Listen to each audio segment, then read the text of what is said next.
নমস্কার, কেমন আছেন সবাই? আশা করি ভালোই আছেন। অর্পিতার সাথে গল্প চ্যানেলে আপনাদের স্বাগত জানাই। অনেক দিনই জানি আমার চ্যানেলে কোনো ভিডিও আপলোড আমি করিনি, আমার ব্যক্তিগত কারণেই। কারণটা আপনাদের সঙ্গে শেয়ার করাই যায়। আমি দ্বিতীয় সন্তানের মা হয়েছি, তো সেই কারণেই একটু ব্যস্ত ছিলাম। এবার থেকে আশা করি রেগুলারলি ভিডিও দিতে পারবো। তো আজকে আমি যে বিষয়ে ভিডিওটা করছি, কোনো গল্প আজকে নয়। আমি আমার গল্পের মাধ্যমে তো সমাজেরই বিভিন্ন দিক তুলে ধরি। তো আজকে সবাই জানেন সুপ্রিম কোর্টের একটা রায় এসেছে, মূলত সেই নিয়েই কথাটা বলবো। 26,000 শিক্ষক নিয়োগ যেটা বাতিল হয়ে গেল।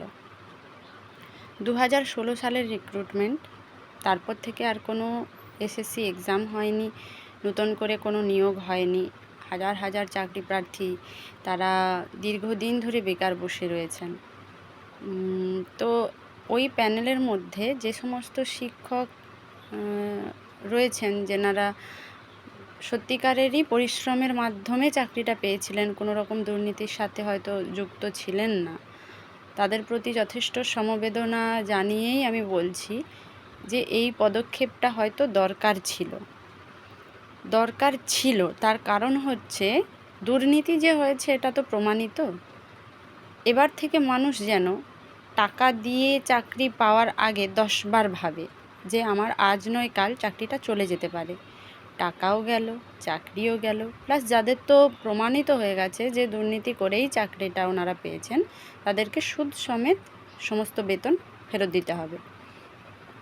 এরকম একটা কড়া পদক্ষেপ না হলে সমাজে দৃষ্টান্ত তৈরি হয় না। আর দৃষ্টান্ত তৈরি না হলে মানুষ শোধরানোর পথে তো ফিরবেই না। সমাজের যা অবস্থা, আর এতে করে কী হচ্ছে, গরিব যারা টাকা দিতে পারবে না তারা কোনো দিনও চাকরি পাবে না। 10% দুর্নীতি থেকে 20% করে বাড়তে বাড়তে আজকে শতাংশটা যে কোথায় গিয়ে পৌঁছেছে তা আমরা কেউ জানি না। তবে তার ভয়াবহতা তো আমাদেরই ভবিষ্যৎ প্রজন্মকে ভোগ করতে হবে যদি না শোধরানো হয়। এটা হয়তো শোধরানোর পথে একটা পদক্ষেপ। তো যারা ভালোভাবে চাকরিটা পেয়েছিলেন তাদের প্রতি সমবেদনা জানিয়েই বলছি, মনে করে দেখুন, যারা স্বাধীনতা সংগ্রামী শহীদ হয়েছিলেন তারা কিন্তু স্বাধীনতার সুখ ভোগ করে যেতে পারেননি। ভোগ করেছি কিন্তু পরবর্তী প্রজন্ম আমরা।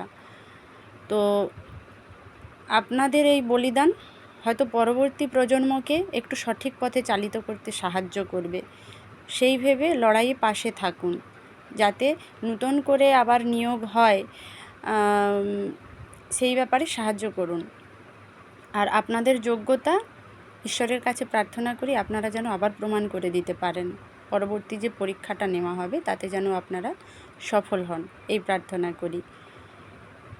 তো পরবর্তী প্রজন্মের জন্য আপনাদের কাছে আমার এটাই রিকোয়েস্ট। আর যদি বলেন যে আরও তো অনেক চাকরির ক্ষেত্রেই এরকম হচ্ছে, আমি সেক্ষেত্রে কেন কিছু বলি না। কারণ ছোট থেকেই পড়ে এসেছি, শিক্ষক হলেন সমাজের কারিগর। সমাজের কারিগর যদি দুর্নীতির সাথে যুক্ত হয়ে সেই কারিগরিতে যুক্ত হন, তো সেক্ষেত্রে কি তৈরি করবেন ওনারা?